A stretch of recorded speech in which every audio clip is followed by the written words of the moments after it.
Hi everybody, welcome to my channel Magic with Food. Today we have Sumangala talking on yoga and yoga mudra and yoga asanas. How well it can be used for treating pre-diabetics and also reversing diabetes.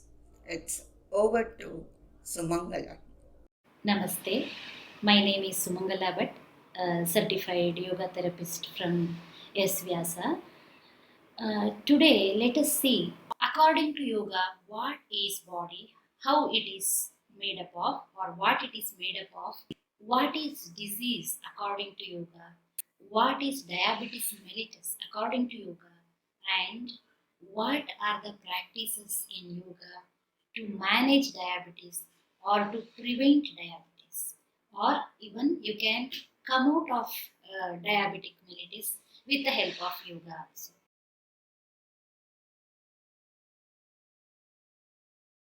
In yoga, we believe that we human being exist in five aspects, or it is known as Panchakosha Viveka, which is mentioned in Taittiriya Upanishad. The five layers of existence are Annamaya Kosha, which is our physical body, Pranamaya Kosha, which is the vital energy sheath, and Manomaya Kosha, which is the seat of emotions, Vijnanamaya Kosha, which is the seat of knowledge body or higher mind, and the last one is Anandamaya Kosha.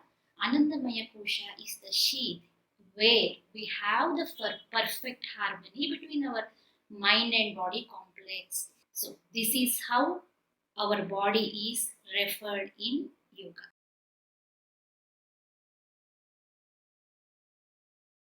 What is disease according to yoga? See how the disease percolates from one sheath to another sheath. Let us discuss about it. In Anandamaya Kosha, when we are in tune with our Anandamaya Kosha, we are in complete harmony in our body and mind complex, and we are in perfect health. In Vijnanamaya Kosha, there are some moments, little confusions will be there, but the final decision or the final action will be always in the right direction. In Manomaya Kosha, that is where the imbalances start, as we have already discussed. Manomaya Kosha is the seat of emotions, which is known as mind layer. This is where the likes, dislikes, confusions, agitations, dissatisfaction, all these kinds of things take place, and the modern science word, which is known as stress, also comes to take place at this layer. So the all these kind of emotions like strong desires, likes, dislikes, and when these desires are not properly met or they are not satisfied, they start becoming loop of thoughts, lot of disturbance in the Manomaya Kosha, which is known as Adi. So, what happens due to our emotional imbalance? We start uh, going into wrong lifestyle habits, eating at untimely hours, doing things at wrong time, and like eating unwholesome food, bad habits. All these things at the Manomaya Kosha level brings imbalance at the Pranamaya Kosha level, which results in flow of prana in the nadis gets disturbed. So when there is no proper flow of prana in our nadis, it slowly over a period of time, what happens? Lot of disturbance at our physical layer or Annamaya Kosha level.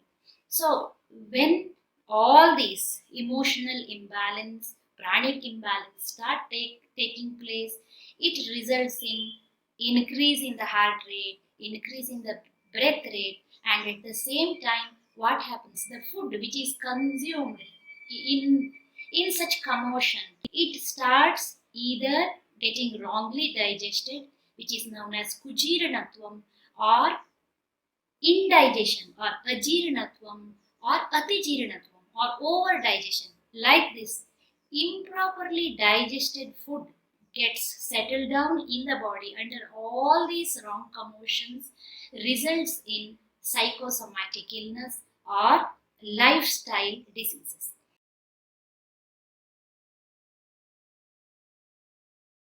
So diabetes being one of the lifestyle disease, what happens when there is imbalance at our manomaya kosha level, pranamaya kosha level, resulting in imbalance in our physical or annamaya kosha level, resulting in disturbance in our immune system, in our autonomic function system. What happens is this all the stress, pranic imbalance triggers the genetic tendency for diabetes.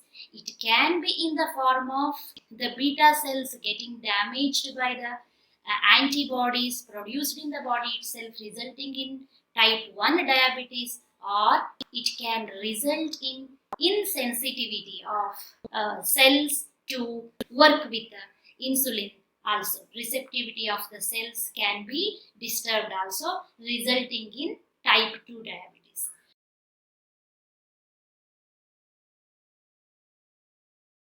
In yoga, what are the practices suggested for prevention of the diabetes or for the management of the diabetes? Sometimes gets reversed also. It will go back to normal also with the regular practice of yoga. So when we think of yoga, what happens? Always we think of only asanas, but it is not like that. In yoga, as we have already discussed, we have 5 sheets of existence and we have practice for each layer also. So when it comes to Annamaya Kosha level, we prescribe to have sattvic diet, which is wholesome food, which is natural, which is free of preservatives, which is locally grown, and which should be the food not only for the body, and it should be for the mind also. That is one thing.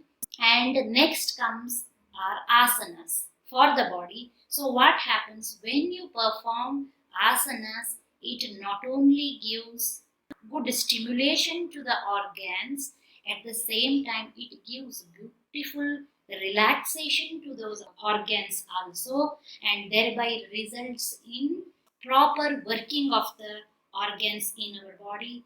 Then comes kriyas. In yoga we have Labushanka Prakshalana Kriya, which is a cleansing technique for our whole gastrointestinal tract, which helps in proper absorption and assimilation of the food, and it helps in managing or prevention of the diabetes mellitus. And when we move to Pranamaya Kosha level, we have pranayama. Basically, Kapalabhati is also considered as a kriya, one of the best practice for stimulating the abdominal organs by increasing the blood supply to the abdominal organs. Pancreas being the one of the major organ in our abdominal region, it helps to increase the supply of blood to the pancreas. So then comes Nadi Shuddhi Pranayama. Nadi Shuddhi Pranayama not only brings balance between both the nostrils, it brings balance in both the hemispheres of the brain, and it helps to bring balance between the flow of prana in all the nadis throughout the body. Then comes what are the practices for Manomaya Kosha level? We have meditations like Om meditation, cyclic meditation to calm down our mind. When our mind is completely calm, what happens? We are able to see each and everything with much more clarity, and which helps us to understand our true nature also and the purpose of our life also. And next one is bhajans, which helps to slowly bring the suppressed emotions to the surface level, and slowly it helps in diffusing the suppressed emotions. When we move to Vijnanamaya Kosha, we have satsangs, reading of scriptures, which help in correcting or in notional correction, and we have a tool called as happiness analysis also. In happiness analysis, we try to analyze what is the real happiness, and when we understand that happiness is within us, not in the objects outside, that really helps us to move towards Anandamaya Kosha. And in Anandamaya Kosha, we always suggest to experience that Anandamaya Kosha sheath. Always we have to practice Karma Yoga. In Karma Yoga, we are doing the work with an attitude of total surrender to the higher divinity. When we do the work like this in Karma Yoga way, our day to day activity can also become a source of joy and bliss for us.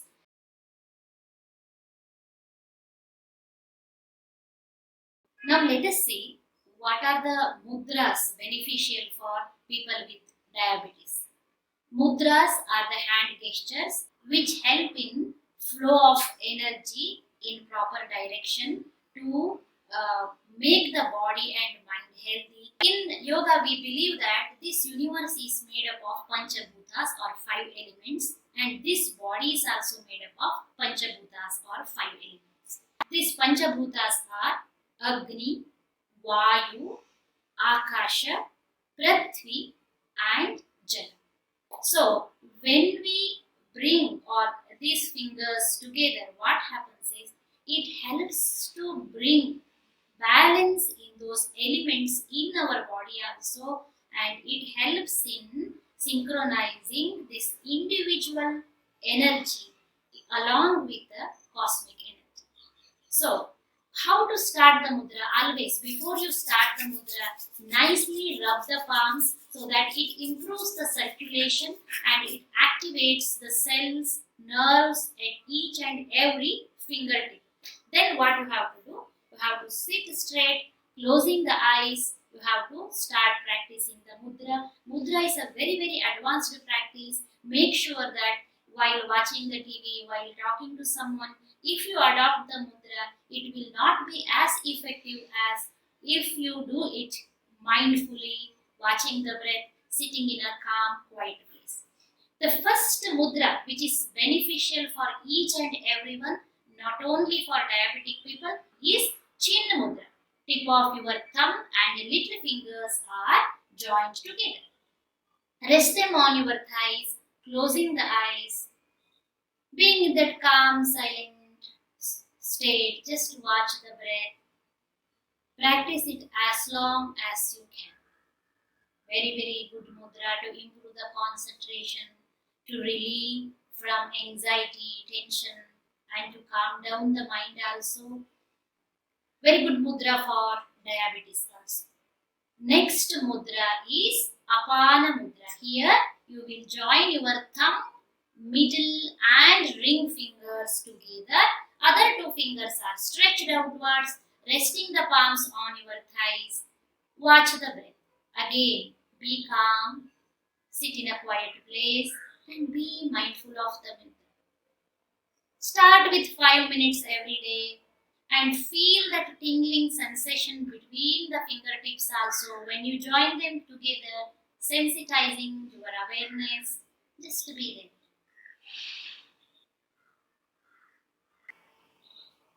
Next mudra, which is beneficial for diabetes mellitus, is Surya mudra. Here you will join your thumb and ring fingers together.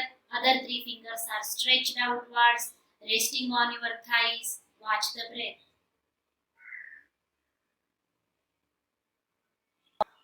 Continue for 5 minutes. Later on, as you progress, you can increase it to 10 minutes also. All the mudras. Then the next mudra, which is effective in diabetes, is Linga mudra. Interlock the fingers, then keep your left thumb finger straight and slowly bring your right thumb around your left finger. Resting the palms on your thighs, or you can hold it like this also if you are comfortable. Closing the eyes, be there. Be aware of your mudra, be aware of the breath.